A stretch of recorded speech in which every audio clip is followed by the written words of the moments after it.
Hurry up.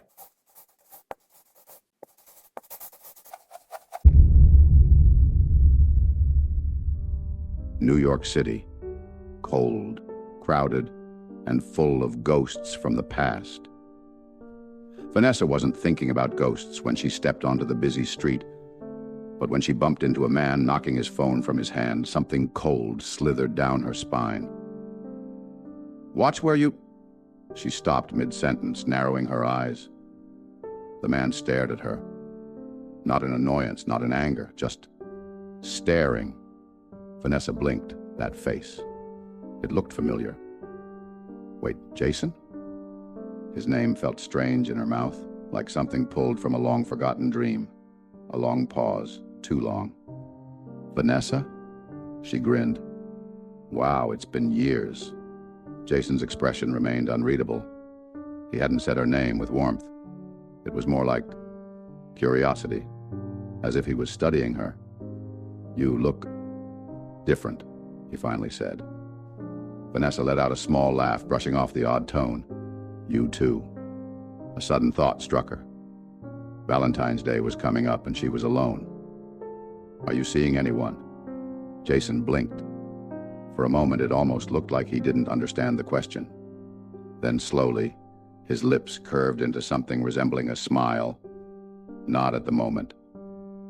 "Maybe we should fix that. Would you like to have dinner?" The pause that followed was longer than it should have been.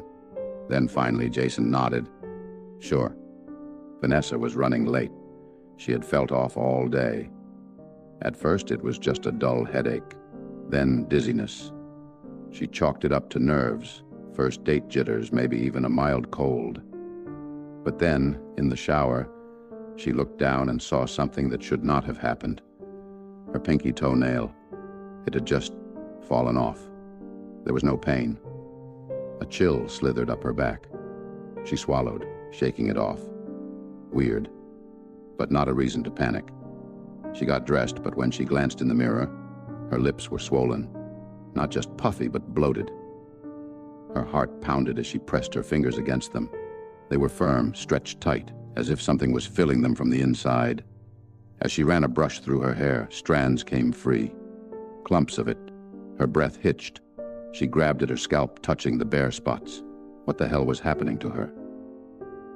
She wanted to cancel, but when she reached for her phone, her fingers wouldn't move. She stared at her trembling hand, failing to perform a simple task.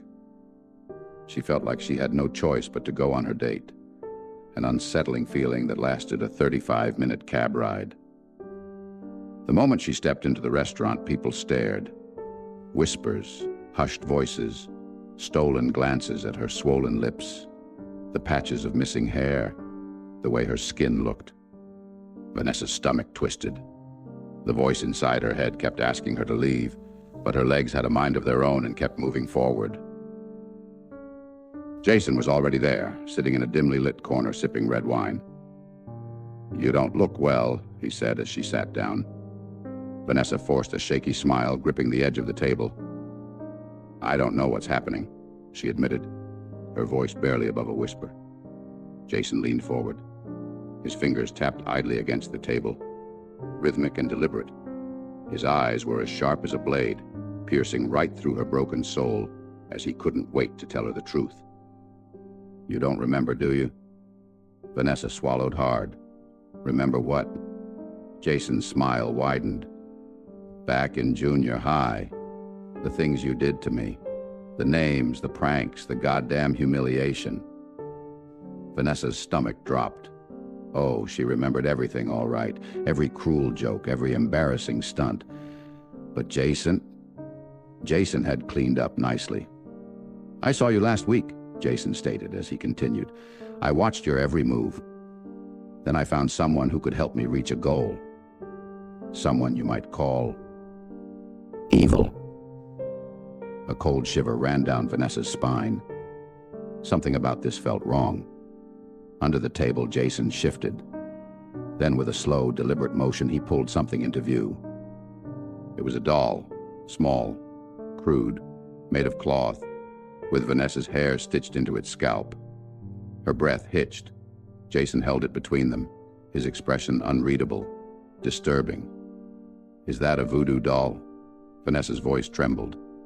Jason never blinked, never looked away, and never said one more word. He simply grinned and broke the doll's neck. Across the table, Vanessa's head lolled to the side, her body slumping like a discarded marionette. A sickening silence filled the restaurant before the first scream tore through the air. Some patrons gasped, hands clamped over their mouths, while others sat frozen in horrified disbelief. Jimmy simply stood up, reached into his pocket, placed a generous tip on the table, and simply walked out.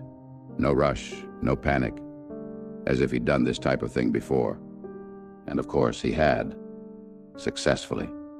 For years, Jimmy had waited for this moment, each doll carefully crafted, each life snuffed out like a candle in a storm, and Vanessa was the last. That's why he chose a public place like the restaurant. He wanted people to see. He wanted the headlines, the breaking news segments, the documentaries that would dissect his mind.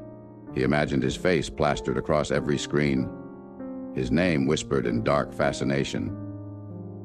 But there was one thing Jimmy hadn't planned for. When Officer Michael Roth cuffed him and shoved him into the back seat of the patrol car, Jimmy leaned back with a smirk. It was all unfolding perfectly. But then, Roth took a left. Jimmy frowned. "Wrong turn, officer. Precinct's the other way." Roth didn't answer. A slow, creeping dread curled around Jimmy's spine. He leaned forward, his reflection distorted in the glass divider. "Hey, you just missed the exit." Officer Roth stayed unnervingly silent, his grip steady on the wheel as he drove deeper into the wrong direction. Jimmy's breath turned ragged, panic surging through him as he struggled against the cuffs. His mind raced, searching for a way out. But there was none. The air in the car felt heavier, suffocating. Jimmy barely had time to gasp before the gunshot rang out.